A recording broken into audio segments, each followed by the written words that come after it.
Bahkan di kampung saya itu tiba-tiba tuh gang-gang itu dipager gitu, di lockdown gitu, lockdown. Nah kita tuh hanya berpikir kalau semua orang di lockdown, terus perekonomian nggak bergerak, itu jadi masalah. Di awal-awal Mbak, itu kami diam-diam itu sebetulnya masuk kampus. Kebetulan juga waktu itu saya tuh nggak sengaja motret mahasiswa, saya upload di WA Group. Wow, itu jadi marah, banyak orang marah saya gitu. Jadi karena motret mahasiswa yang lagi ke kampus, Bapak jadi ketahuan kalau Iya, ke kampus juga.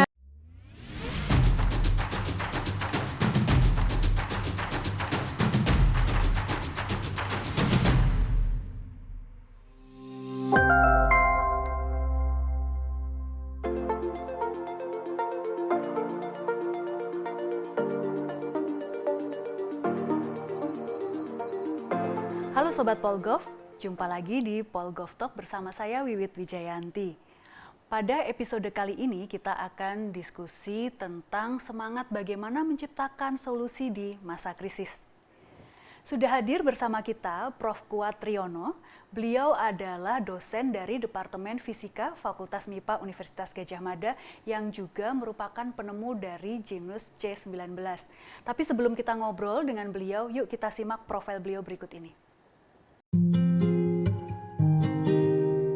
Profesor Kuat Triana adalah dosen fisika Fakultas FMIPA UGM yang sekaligus merupakan peneliti di Institute of Halal Industry and System UGM. Beliau telah menekuni kajian fisika material dan instrumental sejak 2008 dan telah menghasilkan berbagai produk inovatif. Di masa pandemi ini, beliau bersama timnya berhasil menemukan sebuah alat untuk mendeteksi COVID-19 bernama Genos C19. Pada diskusi kali ini, Prof. Kuat akan menceritakan perjalanan beliau menemukan solusi di tengah krisis pandemi. Halo Pak Kuat, Halo, apa kabar Mbak. Pak? Alhamdulillah baik, sehat, Baik, Mbak. alhamdulillah. Ini baru pertama kali saya main Ya, di sini terima Pak kasih. Kuat. Ini kita sekarang sedang berada di Laboratorium Fisika. Fisika, material, dan instrumentasi. Ini adalah daerah kekuasaannya Pak Kuat, di mana Pak Kuat menciptakan berbagai macam penemuan, begitu ya. Apa saja Pak yang sudah pernah diciptakan di sini? Ya, ada 3 penelitian Mbak yang di sini. Yang pertama penelitian pengembangan sensor. Ada chemosensor, ada biosensor. Ya. Yang kedua pengembangan instrumentasi yang kemudian disebut sebagai electronic nose. Salah satu produknya adalah Genos. Satu lagi adalah pengembangan instrumentasi lagi yang terkait dengan lidah elektronik yang kemudian disebut sebagai electronic tongue gitu ya, atau itang gitu ya, atau elto gitu. Itu yang sekarang sedang dilakukan di Sedang sini. dilakukan, betul. Di sini. Nah, kita ngomong-ngomong tentang Genos, Pak Kuat, Oke, ini kan salah satu penemuannya Pak Kuat yang sangat viral begitu ya sekarang. Mungkin hampir semua penduduk Indonesia tahu lah ya tentang Genos gitu. Bahkan di sebuah acara audisi menyanyi Pak yang saya lihat di televisi nasional itu juga disebut-sebut gitu oleh jurinya itu. Harusnya kita pakai Genos supaya kita itu dalam screeningnya lebih nyaman dan sebagainya. Itu sudah sampai sebegitu terkenalnya Genos ya. Pak Kuat, kita ingin tahu awalnya itu seperti apa sih Pak? Niatnya itu niat awalnya seperti apa Pak Kuat dan tim itu dalam menciptakan Genos ini? Ya, niatnya itu sebetulnya Mbak, pertama pada waktu itu alat uji PCR kan sangat langka. Samping itu dulu awal-awal COVID itu masyarakat, bahkan di kampung saya itu tiba-tiba tuh gang-gang itu dipager gitu, di lockdown gitu, lockdown. Nah kita tuh hanya berpikir kalau semua orang di lockdown, terus perekonomian nggak bergerak, itu jadi masalah.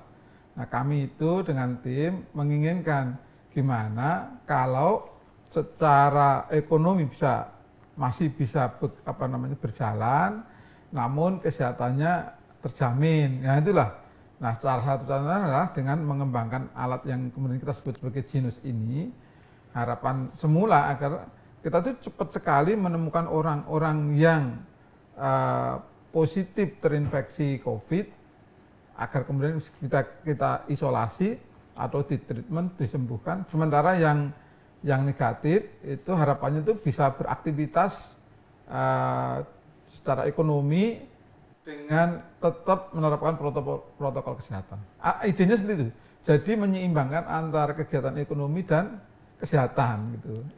Ini yang idealisme kami di awalnya seperti itu sebetulnya. Seperti itu ya. Jadi supaya yang terinfeksi itu cepat terdeteksi, cepat ditangani, sedangkan yang tidak terinfeksi bisa beraktivitas. Pak Kuat, ini berarti diciptakan Genus itu ya ketika mulai ada virus COVID itu, atau sebetulnya sudah ada rintisan sebelumnya, Pak? Sebetulnya sudah ada rintisan, Pak. Sejak 2008 kami itu sudah mengembangkan namanya electronic nose. Mungkin banyak variasi yang sedang kita kembangkan waktu itu ya. Cuman aplikasi untuk medis kan belum lama gitu loh. Awal-awalnya itu aplikasi eNose itu untuk deteksi narkoba, kemudian deteksi halal, kemudian juga untuk autentikasi produk-produk pertanian seperti kopi luwak, air zam-zam, dan macam-macam. Nah itu kemudian di 2018 kami mengembangkan eNose, tapi untuk uji coba tuberkulosis. Nah, seperti alat yang dari luar negeri itu ada kan, yang dipakai untuk mendeteksi tuberkulosis dari nafas. Gitu. Nah kemudian khusus Genus C19 itu sebenarnya dibuat atau dikembangkan itu ketika mulai ada COVID. Jadi sebenarnya bukan mulai dari nol sebetulnya, tinggal switch sama modifikasi secukupnya. Menyesuaikan dengan kebutuhan yang ada pada saat ini gitu ya Pak. Jadi ini Pak Kuat dan tim ini langsung berpikir cepat. 2 minggu switch, Pak. 2 minggu Pak prosesnya. 2 minggu itu proses untuk apanya Pak? Untuk modifikasi baik software maupun hardware. Nah, itu udah langsung uji coba. Langsung uji coba.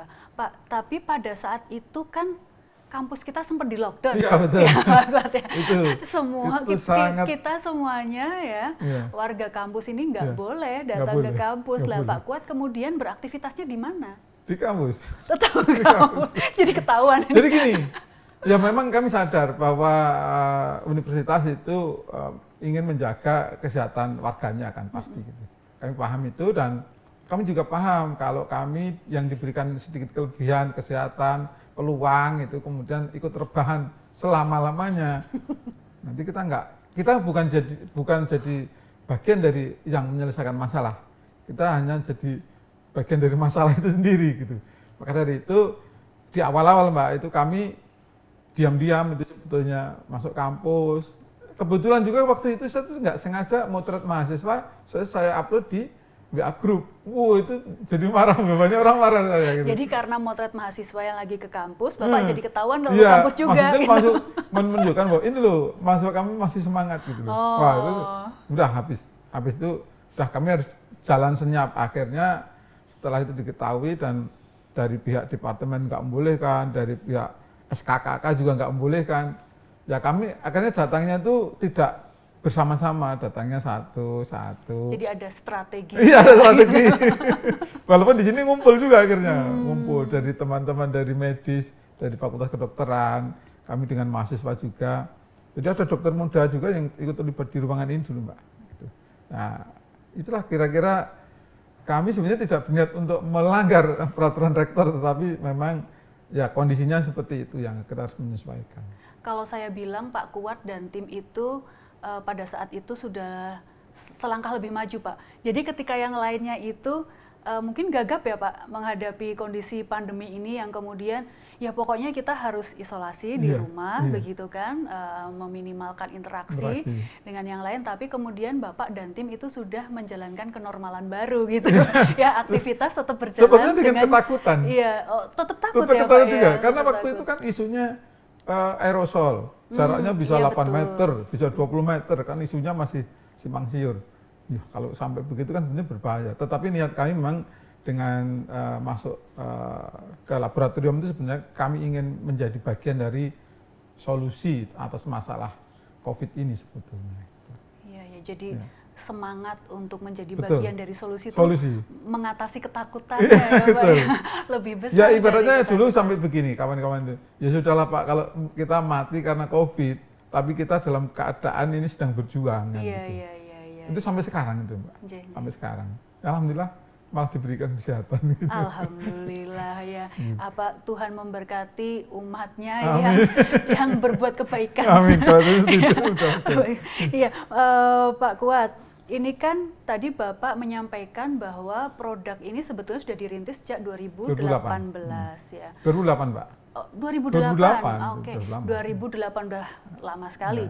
Ya. Itu kemudian ketika di switch untuk kemudian menangani COVID ini untuk screening di COVID, itu waktunya dua minggu kita minggu. switch modifikasi awal gitu ya. Terus langsung kita uji coba untuk uji klinis tahap pertama. Tentu setelah kita mendapatkan surat kelaikan etik gitu, atau ethical clearance dari Fakultas Kedokteran. Nah, sejak tahun 2008 itu Pak sampai 2020 kemarin, pernah nggak sih Pak mengalami kegagalan gitu dalam pengembangan produk ini? Wah, banyak sekali. Apa ini, itu, Pak? Ini salah satunya produk-produk gagal ini. Ini mengapa ini gagal? Ya ada aja ini yang salah solder, salah sirkuit, salah perhitungan. Ini sampai banyak sebetulnya kalau kita ceritakan, dan ini kan nggak pernah kita expose ya.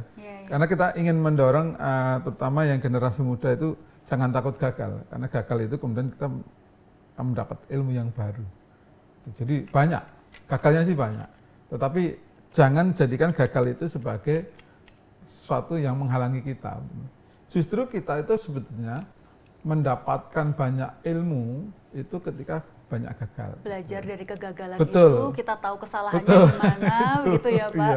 Kemudian Betul. bisa menyempurnakan. Betul. Ini salah satu apa banyak yang sekali kita produk-produk gagal yang memang kita simpan. Disimpan untuk menyemangati. Untuk menyemangati. Ya, menyemangati supaya nantinya ketika Ya. menghadapi kegagalan-kegagalan lagi, melihat produk yang gagal dan yang sudah berhasil, Ya, itu nanti membuat kita jadi tetap semangat semangat gitu. betul. Pak Kuat, ini di depan kita ini alatnya Jinus ya Pak ya? Ini Jinus, Pak. Ini Jinus. Boleh nggak Pak Ya. saya menjadi volunteer untuk mempraktekkan penggunaan alat ini gitu Ya, Pak? kebetulan mungkin saya jelaskan dikit ya. Boleh. Jadi ini di dalam ini ada mesin yang di dalam ini ada banyak sensor, terutama sensor gas yang kita sebut sebagai sensor ray gitu. Kemudian kalau monitor ini sebenarnya indikator apa yang terjadi di dalam. Nah, ini adalah tempat untuk masukkan sampel napas. Jadi di sini itu yang penting perlu saya sampaikan itu di sini ada filter. Filter ini fungsinya adalah untuk filter agar virus itu yang dari napas tadi tidak mengalir kemana-mana. Nah, kadang orang bertanya, kok kita bisa tahu Pak kalau virusnya tertangkap di sini? Gampang caranya, ini buka pada saat ini habis terpapar orang positif, kita buka, kemudian kita swab, kemudian kita PCR, positif. Jadi ini bisa positif, positif PCR, itu ya. Tapi yang belakang-belakang alhamdulillah sudah kita cek semua sampai ruang sensor sampai keluar tidak ada virus, tidak ada ditemukan virus. Kita cek menggunakan PCR, gitu. Nah ini alat utamanya itu, tetapi alat ini nggak berfungsi tanpa ada software. Kemudian katanya softwarenya masih menggunakan laptop, tidak masalah. Yang penting fungsional dulu. Nah, Kalau tidak menggunakan laptop, menggunakan apa Pak? Dulu pakai ini dulu. Oh. Jadi dulu pakai ini. Nampaknya di sini gambarnya terlalu kecil sehingga kami ingin sambil studi melihat pola-pola. Ini garis-garis warna-warni ini garis respon sensor Mbak, gitu. Nah dari sinilah akan dikenali pola yang khas yang menggambarkan ini orang yang negatif atau orang positif. Nanti itu ditrainingkan ke AI, Artificial Intelligence itu, maka setelah selesai training dia akan seperti otak kita kan, mengingat ya. Setelah mengingat, kemudian siap dites. Nah hari ini tadi kita ngetes beberapa orang. Ini salah satunya, tadi kita tes hasilnya prediktifnya negatif dengan probabilitas 71% gitu. Dan seterusnya seperti itu. Cara penggunanya juga sangat mudah, mungkin sekedar saya contohkan walaupun nanti tidak perlu dipraktekkan langsung. Jadi kita memang sifatnya non-invasif. Non-invasif itu tidak perlu di swab, tidak perlu rasa sakit. Yeah. Kemudian kita hanya menggunakan kantong plastik seperti ini, dan kantong plastiknya ini sudah kita standarkan Pak. Ada jenisnya gitu. Iya. Ada Karena embosnya itu ya Pak ada ya? embosnya. Kemudian juga ini sudah kita lengkapi dengan QR gitu ya, sehingga nanti ini bisa berisi identitas orang yang kita tes sebetulnya gitu. Kapan dites, ini sudah ini kantong ini sudah pernah dipakai atau belum, kemudian kalau sudah kapan dipakai, jam berapa, di mana, operatornya siapa, namanya siapa, nih, itu terekam di sini semua kan gitu. Nah nanti kita masukkan dalam mesin seperti ini. Caranya cuma di sini, jadi cuma ambil nafas yang seperti banyak ditunjukkan di bandara atau di stasiun, dan insya Allah sangat mudah. Gitu. Iya, iya. Cuman ambil nafasnya itu sebetulnya harus seperti apa sih Pak? Oh gini, ini juga hasil kajian kita juga dan juga dari banyak referensi ya, bahwa nafas orang yang entah COVID atau non-COVID itu sebenarnya diwakili adanya aktivitas. Kalau orang COVID itu berarti aktivitas virus dengan sel-sel pada saluran nafas. Nah, hasil metabolisme antara virus dengan sel-sel tadi itu menghasilkan senyawa yang mudah menguap, yang disebut sebagai organic volatile compound atau VOC. Dan itu spesifik, sehingga sebenarnya genus ini tidak mendeteksi virus secara langsung, tetapi mendeteksi efek dari metabolisme virus dengan sel tubuh kita. Gitu. Nah, ini akan cocok, ini bukan doa ya, tetapi sekarang kan virus itu sudah mulai bermutasi. Ada katanya virus yang tidak lagi nempel di orofaring maupun nasofaring, sehingga nanti di swab nggak boleh, tidak bisa lagi. Ya, Pak, ya? Ya. Dia langsung di dinding paru. Nah, kalau udah begitu, mungkin genus paling tepat gitu loh. Karena memang deteksinya dari paru gitu. Iya, itu sih. Secara singkat cara kerjanya mudah seperti itu. Ya. Ya, ini apa namanya? Kita sudah menyaksikan ya kira-kira apa cara kerjanya. Ya, mudah. Ini seperti apa? Mudah menciptakan sesuatu yang mudah itu kan juga ya, tidak betul, mudah ya Pak betul. ya, justru yang menciptakan sesuatu yang mudah. Di awal Mbak, di awal itu kita tuh bercita-cita, karena dulu kan kita ingin kesehatan dan ekonomi berjalan. Kami itu bercita-cita, gimana kalau satu tes itu biayanya kurang dari 5.000 gitu. Oh gitu kan. Nah ternyata itu kan idealisme peneliti di dalam masyarakat. Terus kemudian kita berpikir, loh kalau dengan 5.000 siapa yang ngangkut ini, siapa yang harus nempeli ini gitu deh. Terus kemudian ya tarifnya jadi seperti sekarang itu. Gitu. Iya, karena ada biaya SDM dan lain-lain yang tadinya tidak terpikirkan. Tapi kita jamin jauh lebih murah dari yang sudah ada. Cuma yang perlu saya tekankan lagi, ini setelah dipakai adalah menjadi limbah medis. Nah, limbah medis itu harus diperlakukan sebagai layaknya kalau orang menggunakan APD yang habis dipakai untuk menangani orang COVID. Sehingga penanganan pun juga harus khusus. Sehingga ini kalau ini tidak boleh dibuang sembarangan, jadi ini harus dibuang pada tempat khusus dan kemudian diolah dengan proses khusus yang standar. Kalau di Jogja aman, karena kita ada perusahaan yang khusus mengolah limbah medis. Iya, ya. Pak Kuat, ini tadi Bapak sudah cerita ya, ada tantangan yang Bapak hadapi dalam pengembangan genus ini, antara lain misalnya produk yang gagal, kemudian juga kemarin kondisi awal-awal pandemi kesulitan untuk mengakses ke lab. Betul, ada hal-hal lain tidak Pak, tantangan ada, yang Bapak hadapi? Termasuk ketika kita mau uji klinis pertama itu ya di rumah sakit, kan biayanya belum ada. Pembiayaannya itu klasik bagaimana? Sekali ya. Oh iya, itu klasik sekali. Tapi kami punya kawan-kawan, saya sebut namanya Pak Rimawan dari Fakultas Ekonomi ya. Beliau kan ikut di grup Sonju, saya hanya berkeluh kesah. Saya mau uji coba di rumah sakit tapi tidak punya APD. Jadi saya kira hanya hitungan beberapa hari langsung kita dikirim APD dari perusahaan di mana Pak Rimawan sebagai komisaris, Mbak. Sehingga sangat-sangat terbantu di awal. Jadi critical poin pada saat awal-awal itu yang sangat penting ya, itu harus diatasi di banyak hal gitu ya. Kita kan sering nggak kenal waktu, kadang jam 10 malam, jam 12 malam ada orang yang menanyakan, Pak ini kami tadi seharian hasilnya positif semua gitu. Ya kita menghadapi masalah itu bukan fokus pada masalahnya, tapi fokus pada penyelesaiannya. Nah marilah di dalam kondisi apapun, baik itu kondisi luang, baik itu kondisi tidak krisis maupun kondisi krisis sekalipun, ketika ada masalah, masing-masing individu itu sebaiknya punya spirit yang sama, yaitu menjadi bagian dari solusi.